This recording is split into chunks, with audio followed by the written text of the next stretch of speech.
আসসালামু আলাইকুম everyone, welcome back to my new video. আর আজকের ভিডিওতে আমি অনেক সিম্পল একটা রেসিপি নিয়ে এসেছি, যেটা এখনকার সময়ে মোস্ট ভাইরাল একটা রেসিপি।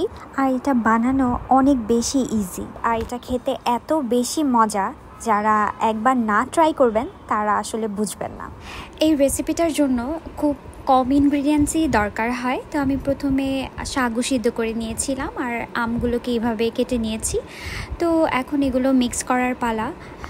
আমি একটা বোলের মধ্যে আম নিয়ে নিলাম, সাগু নিয়ে নিলাম, আর এখানে দিব হচ্ছে আম আর দুধটাকে ব্লেন্ড করে একটা মিক্সচার করেছি সেটা। এখন এটা মিক্সিং করার পালা। তো এটা মিক্স হয়ে গেলেই আমাদের রেসিপিটা রেডি হয়ে যাবে। আপনারা সাগুটা সিদ্ধ করার সময় একটু খেয়াল রাখবেন যাতে এটা ফুললি ট্রান্সপারেন্ট হয়ে যায়। আমি একটু তাড়াতাড়ি নামিয়ে ফেলার কারণে এটা আরেকটু সিদ্ধ হলে ভালো হতো আর কি। তো যাই হোক, আমার রেসিপি রেডি। এখন হচ্ছে আমি খাওয়ার জন্য নিচ্ছি।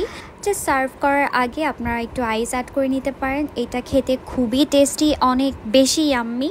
যেহেতু এখন ম্যাঙ্গো সিজন, ম্যাঙ্গো নিয়ে অনেকগুলো রেসিপি আমি ট্রাই করবো ইনশাল্লাহ। সো এই ছিল আমার আজকের রেসিপি। আই হোপ এই ভিডিওটা আপনাদের ভালো লাগবে। ভালো লাগলে অবশ্যই আমাকে কমেন্ট সেকশনে জানাতে ভুলবেন না, আর অবশ্যই এই রেসিপিটা আপনারা বাসায় ট্রাই করবেন। সবাই ভালো থাকবেন। আল্লাহ হাফেজ।